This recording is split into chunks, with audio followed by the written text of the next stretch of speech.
जय हिंद। इस वीडियो में जानेंगे विभिन्न देशों के भौगोलिक उपनाम क्या क्या हैं या फिर किसी शहर का भौगोलिक उपनाम क्या है।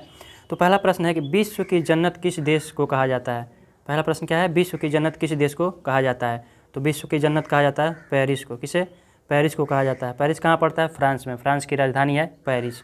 और इस वीडियो का PDF टेलीग्राम चैनल पर अपलोड कर देंगे, वहाँ से आप डाउनलोड कर सकते हैं। दूसरा प्रश्न, नील नदी का देन किस देश को कहा जाता है। तो नील नदी का देन कहा जाता है मिस्र को। मिस्र को कहा जाता है नील नदी का देन। ये नील नदी के किनारे है। इसकी जो राजधानी है काहिरा, नील नदी के किनारे ही है। मिस्र की राजधानी काहिरा, जो नील नदी के किनारे स्थित है। अगला प्रश्न, एम्पायर सिटी किसे कहा जाता है। तो एम्पायर सिटी कहा जाता है न्यूयॉर्क को। ऑप्शन सी है न्यूयॉर्क।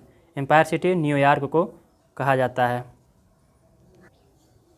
न्यूयॉर्क को गगनचुंबी इमारतों का शहर भी कहा जाता है। मतलब बहुत ऊंचे ऊंचे बिल्डिंग है न्यूयॉर्क में, इसलिए इसको गगनचुंबी इमारतों का शहर भी कहा जाता है। नेक्स्ट, मोतियों का द्वीप किस देश को कहा जाता है। मोतियों का द्वीप कहा जाता है बहरीन को। ऑप्शन डी है बहरीन। मोतियों का द्वीप बहरीन देश को कहा जाता है। नेक्स्ट, चीनी का कटोरा किस देश को कहा जाता है। तो चीनी का कटोरा कहा जाता है क्यूबा को, क्योंकि सबसे ज़्यादा चीनी यहाँ पे होता है। मतलब एक देश के चीनी उत्पादन के हिसाब से देखा जाए तो सबसे ज़्यादा उत्पादन होता है क्यूबा में चीनी का। अगर भारत में पूछ दे कि सबसे ज़्यादा उत्पादन चीनी उत्पादन किस राज्य में होता है, तो उत्तर प्रदेश में होता है। अगर ये पूछे कि उत्तर प्रदेश में किस ज़िले में होता है, तो सबसे ज़्यादा देवरिया में होता है। कहाँ पे? देवरिया में। देवरिया और कुशीनगर में सबसे ज़्यादा चीनी उत्पादन होता है, और केला उत्पादन भी सबसे ज़्यादा कुशीनगर में होता है। अगला प्रश्न, पोप का शहर किस देश को कहा जाता है। पोप का शहर कहा जाता है रोम को। ऑप्शन बी है रोम। पोप का शहर रोम को कहा जाता है।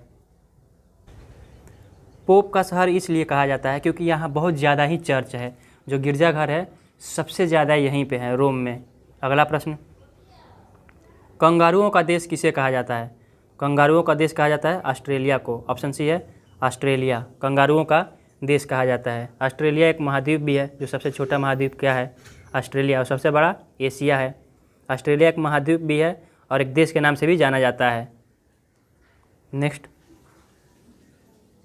अरब सागर की रानी किसे कहा जाता है। तो अरब सागर की रानी कहा जाता है कोच्चि को। किसे कहा जाता है? कोच्चि को। ऑप्शन डी है कोच्चि। कोच्चि कहाँ पे है? भारत में। अरब सागर की रानी कहा जाता है कोच्चि को। नेक्स्ट, सूर्योदय का देश किसे कहा जाता है। तो सूर्योदय का देश कहा जाता है जापान को, क्योंकि सबसे पहले सूर्य यहीं दिखता है जापान में ही, इसलिए इसे सूर्योदय का देश कहा जाता है।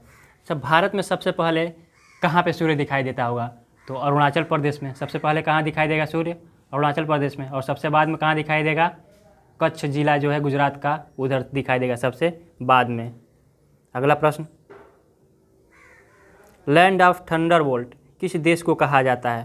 तो ये कहा जाता है भूटान को। किसे? ऑप्शन बी है भूटान। इसे लैंड ऑफ थंडरबोल्ट कहा जाता है। भूटान की राजधानी कहाँ पे है? थिम्पू। अगला प्रश्न, लिली का देश किसे कहा जाता है। तो लिली का देश कहा जाता है कनाडा को। ऑप्शन सी है कनाडा। कनाडा को लिली का देश कहा जाता है। अब लिली का देश क्यों कहा जाता है? क्योंकि ये राष्ट्रीय चिन्ह है। कनाडा का राष्ट्रीय चिन्ह क्या है? लिली। और भारत का राष्ट्रीय चिन्ह क्या है? अशोक स्तंभ। अपने देश का राष्ट्रीय चिन्ह अशोक स्तंभ है, वैसे ही कनाडा का राष्ट्रीय चिन्ह लिली है। लिली एक फूल होता है, तो इसलिए इसे लिली का देश कहा जाता है। और सबसे ज़्यादा लिली भी यहीं होता है, कनाडा में। अगला प्रश्न, संसार का छत किसे कहा जाता है। तो संसार का छत कहा जाता है पामीर का पठार। ऑप्शन डी है पामीर का पठार को संसार का छत कहा जाता है। बहुत ऊंचे ऊंचे पठार हैं, ज़्यादा ही पठार हैं, इसलिए संसार का छत इसे कहा जाता है। किसे? पामीर के पठार को।